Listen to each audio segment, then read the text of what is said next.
કેન્દ્ર સરકારે 70 વર્ષ કરતાં વધુ વયના તમામ વૃદ્ધજનોને આયુષ્માન ભારત યોજનામાં સમાવેશ કરવાની પહેલ અંતર્ગત વડીલોને આ યોજનાનો લાભ મળી રહે તે માટે ઓલપાડ મુખ્ય પ્રાથમિક શાળા ખાતે વન પર્યાવરણ રાજ્યમંત્રી મુકેશ પટેલની પ્રેરક ઉપસ્થિતિમાં આયુષ્માન વય વંદના કાર્ડ કેમ્પ યોજ્યો હતો, જેમાં મંત્રીના હસ્તે લાભાર્થીઓને વય વંદના કાર્ડ અર્પણ કરવામાં આવ્યા હતા।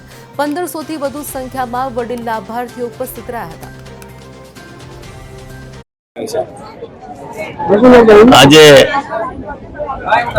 ઓલપાડ ખાતે એક સીટાણ ખાતે અને એક ઓલપાડ ખાતે આયુષ્ય મંદિરનું ખાતમુહૂર્ત કરવામાં આવ્યું। આજે 155 ઓલપાડ વિધાનસભાના તમામ 70 વર્ષથી ઉપરના નાગરિકોને આયુષ્ય વન વંદનાનો કાર્યક્રમ રાખવામાં આવ્યો હતો।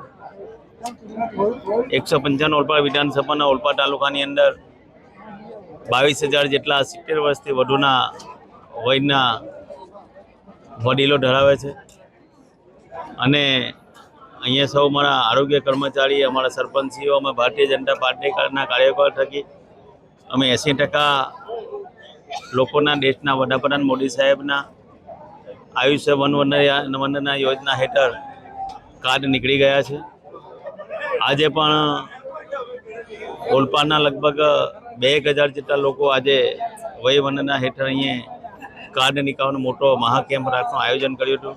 ખૂબ મોટી સંખ્યામાં અહીંયા લોકો આવ્યા હતા અને આજે 70 વર્ષથી વધુ વયના લોકોએ આજે આયુષ્માન ભારતનો કાર્ડ નીકાળ્યો છે।